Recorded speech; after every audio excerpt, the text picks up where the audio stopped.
যে ৬ তারিখের যে লং মার্চ টু ঢাকা কর্মসূচি ছিল সেটাকে আমরা একদিন এগিয়ে নিয়ে এসেছি, অর্থাৎ আগামীকাল ৫ই অগাস্ট। আসিফ মাহমুদ সজীব ভুঁইয়া জুলাই আন্দোলনের তরুণ মুখ থেকে অন্তর্বর্তী সরকারের উপদেষ্টা। শুরুতেই যুব ক্রিয়া, পরে স্থানীয় সরকার মন্ত্রণালয়ের দায়িত্ব পাওয়া এই তরুণ উপদেষ্টাকে ঘিরেই একের পর এক বিতর্ক তৈরি হয়েছে। বই বিতর্ক থেকে শুরু করে বাবার কন্ট্রাক্টর লাইসেন্স, গুলশানের কথিত চাঁদাবাজি, মুরাদনগর ট্র্যাজেডি সংক্রান্ত অভিযোগ, এমনকি ইশরাক হোসেনের সঙ্গে প্রকাশ্যে দ্বন্দ্ব, সবকিছুতেই আলোচনার কেন্দ্রবিন্দুতে আসিফ মাহমুদ সজীব ভুঁইয়া। কেন, কি ঘটছে, কেনই বা এইসব ঘটনা ঘটছে তার আদ্যোপান্ত জানার চেষ্টা করব। আশা করি শেষ পর্যন্ত আমাদের সাথেই থাকবেন। বই বিতর্ক। জুলাই, মাতৃভূমি অথবা মৃত্যু, এই শিরোনামে আন্দোলন নিয়ে লেখা আসিফ মাহমুদের বই প্রকাশের পরই শুরু হয় ব্যাপক সমালোচনা। অভিযোগ, বইটিতে আন্দোলনের কিছু পক্ষকে ইচ্ছাকৃতভাবেই ছোট করে দেখানো হয়েছে অথবা বাদ দেওয়া হয়েছে। অভিযোগ, আন্দোলনের অন্যতম পরিচিত মুখ শিবির নেতা সাদিক কায়েমকে বাদ দিয়ে দেখানো হয়েছে। এ নিয়ে তীব্র সমালোচনার মুখে পড়েন আসিফ মাহমুদ। তবে আসিফ মাহমুদের জবাব, বইয়ের তথ্য নিয়ে ভুল ব্যাখ্যা ছড়ানো হচ্ছে, ইচ্ছাকৃতভাবেই বিকৃত করা হচ্ছে। বাবার কন্ট্রাক্টর লাইসেন্স বিতর্ক। মুরাদনগরে তার বাবার নামে কন্ট্রাক্টর লাইসেন্স পাওয়া নিয়ে স্বার্থসংহত প্রশ্ন তোলেন অনেকেই। আসিফের প্রতিক্রিয়া, বিষয়টি জানার পর তিনি প্রকাশ্যে ক্ষমা চান এবং বলেন, সাংবাদিকদের ফোনে বিষয়টি জানার সঙ্গে সঙ্গেই বাবার সঙ্গে কথা বলেন এবং বিষয়টি ছিল ভুল বোঝাবুঝি। মুরাদনগরে গারো মানবাধিকার অভিযোগ। স্থানীয়ভাবে তার পরিবারকে ঘিরে গুরুতর অপরাধ ও মানবাধিকার লঙ্ঘনের অভিযোগও উত্থাপিত হয়েছে। জানা যায়, মুরাদনগরে ট্রিপল মার্ডার ট্র্যাজেডির সঙ্গে যারা জড়িত তাদেরকে প্রত্যক্ষভাবেই শেল্টার দিয়ে রাখছেন উপদেষ্টা আসিফ মাহমুদ সজীব ভুঁইয়ার বাবা এবং তার প্রভাব বিস্তার করে এলাকায় আধিপত্য বিস্তারের চেষ্টা করছেন।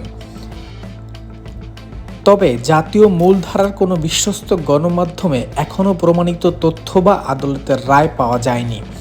এজন্য এগুলোকে এখনও অভিযোগ হিসেবে দেখা হচ্ছে। গুলশান চাঁদাবাজি কেস। একটি ভিডিও স্টেটমেন্টে দেখা যায়, চাঁদাবাজিতে অভিযুক্ত ছাত্রনেতা জানে আলম অভিযোগ করেন, গুলশানে কোটি টাকার চাঁদাবাজির ঘটনায় আসিফ মাহমুদ সজীব ভুঁইয়া জড়িত।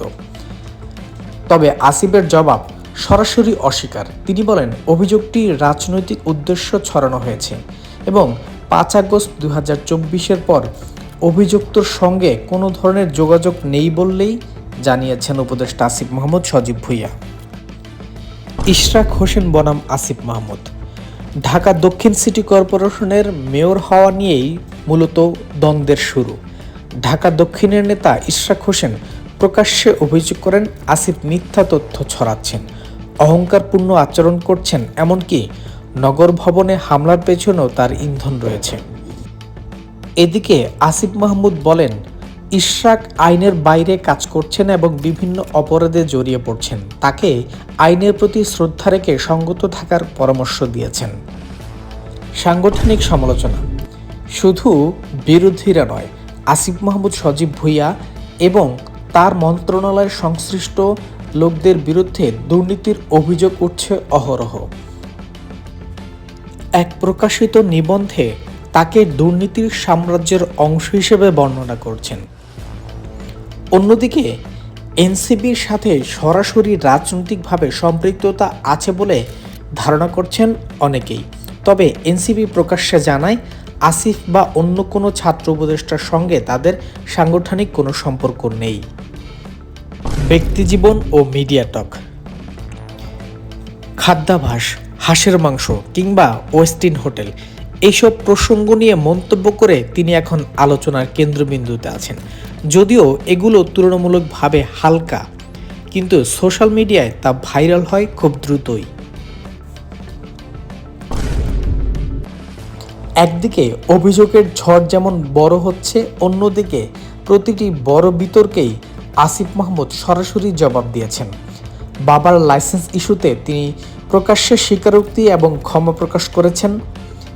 বই, গুলশান চাঁদাবাজি ইস্যু ও ইশরাক প্রসঙ্গে তিনি সরাসরি অস্বীকার করেছেন এবং বলেছেন রাজনৈতিকভাবে প্রণোদিত অভিযোগ এগুলো। আর মানবাধিকার সম্পর্কিত গুরুতর অভিযোগ এখনও প্রমাণিত নয়, তাই আদালত ভিত্তিক তথ্য ছাড়া নিশ্চিতভাবে তা বলা যাচ্ছে না। এই প্রতিবেদনে আলোচিত অভিযোগগুলো গণমাধ্যমে প্রকাশিত তথ্যের ভিত্তিতে উপস্থাপন করা হয়েছে। আদালতে প্রমাণিত নয় এমন অভিযোগকেও আমরা অভিযোগ হিসেবে উল্লেখ করেছি এবং উভয় পক্ষের বক্তব্য দেখানোর চেষ্টা করেছি। পরিশেষে বলা যায়, আসিফ মাহমুদকে ঘিরে বই বিতর্ক থেকে শুরু করে গুলশান চাঁদাবাজি কেস সব মিলিয়ে তিনি বর্তমানে আলোচনার কেন্দ্রবিন্দুতে। সমর্থকরা তাকে সততার প্রতীক বললেও সমালোচকরা তাকে দেখছেন বিতর্কের প্রতীক হিসেবে। শেষ পর্যন্ত এসব অভিযোগ আদালতে প্রমাণিত হয় কিনা সেটি নির্ধারণ করবে তার রাজনৈতিক ভবিষ্যৎ।